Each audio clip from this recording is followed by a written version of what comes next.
साधक, मैं यह भी कहती हूँ कि करुणा सबसे बड़ी शक्ति है। करुणा का अर्थ केवल दया नहीं, बल्कि दूसरों के दुख को समझना और उसे कम करने का प्रयास करना है। जब तुम करुणा से भरे होते हो, तो तुम्हारे भीतर से कठोरता दूर हो जाती है। करुणा तुम्हें दूसरों से जोड़ती है और तुम्हारे हृदय को विशाल बनाती है। करुणा ही वह पुल है जो आत्माओं को जोड़ता है। बिना करुणा के जीवन सूखा और नीरस हो जाता है। साधक, कभी यह मत सोचो कि तुम्हारे जीवन का कोई मूल्य नहीं। तुम चाहे कितने ही छोटे स्थान पर क्यों ना हो, तुम्हारा अस्तित्व महत्वपूर्ण है।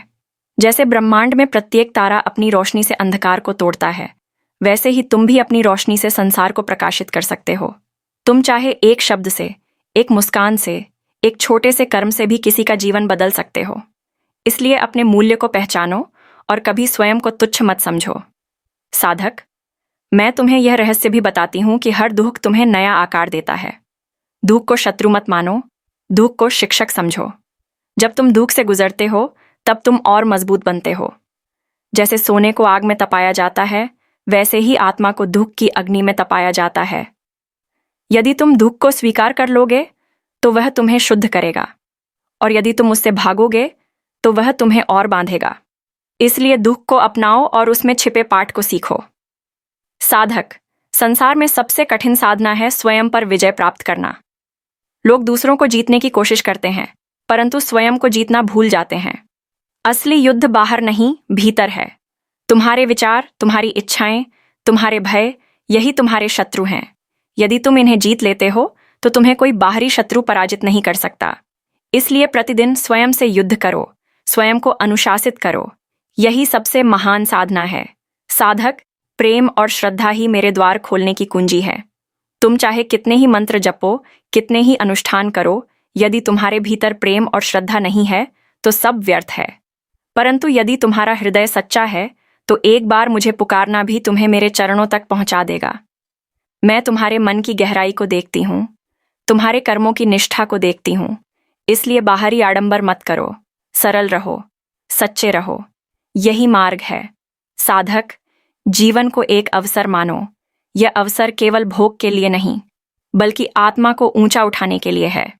तुम्हें यह जन्म इसलिए मिला है ताकि तुम अपने भीतर के सत्य को पहचान सको। यदि तुमने केवल सांसारिक सुख के लिए जीवन जिया, तो यह अवसर व्यर्थ जाएगा। इसलिए जीवन को साधना बनाओ। हर दिन को ऐसा जियो कि मृत्यु आए तो तुम्हें कोई पछतावा ना हो। साधक, मैं तुम्हें आज यह रहस्य बताती हूँ कि जीवन का हर अनुभव, चाहे वह मीठा हो या कड़वा, वास्तव में तुम्हारे उत्थान के लिए ही आता है।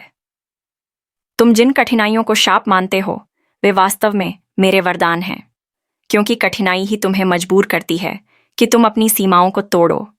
जब तक जीवन आसान रहता है, मनुष्य आलसी बना रहता है, आत्मा सोई रहती है। परंतु जब जीवन में तूफान आता है, तभी भीतर की शक्ति जागती है। इसलिए कभी मत सोचो कि तुम्हें जो संघर्ष मिला है वह अन्याय है। वह तो तुम्हारे लिए एक सीढ़ी है जो तुम्हें ऊंचाइयों तक ले जाने के लिए रखी गई है। साधक, मैं तुम्हें यह भी कहती हूं कि हर आत्मा का मार्ग अद्वितीय है। लोग अक्सर दूसरों से अपनी तुलना करते हैं और दुखी हो जाते हैं। कोई और सफल है तो तुम सोचते हो कि तुम असफल हो। कोई और सुखी है तो तुम सोचते हो कि तुम वंचित हो। पर याद रखो, प्रत्येक आत्मा की यात्रा अलग है। तुम्हारा मार्ग तुम्हारे लिए चुना गया है। यदि तुम अपनी तुलना दूसरों से करते रहोगे, तो तुम अपने मार्ग का आनंद कभी नहीं ले पाओगे। इसलिए अपनी यात्रा को स्वीकार करो। हर कदम पर यह जानो कि यह मार्ग तुम्हें तुम्हारे सत्य के करीब ला रहा है। साधक, प्रेम का रहस्य यह है कि यह तुम्हें अपने छोटे से मैं से बाहर निकालता है। जब तुम केवल अपनी इच्छाओं, अपनी आवश्यकताओं और अपने सुख में डूबे रहते हो, तब तुम छोटे बने रहते हो। पर जब तुम दूसरों के लिए जीते हो, तब तुम अनंत हो जाते हो। प्रेम आत्मा का विस्तार है। जब तुम प्रेम करते हो, तो तुम अपने भीतर की संकीर्ण दीवारों को तोड़ते हो। यही कारण है कि प्रेम को ही ईश्वर का दूसरा नाम कहा गया है, क्योंकि प्रेम तुम्हें मेरे स्वरूप में ढाल देता है। साधक, तुमने कभी सोचा है कि मृत्यु क्यों आती है? मृत्यु केवल अंत नहीं है।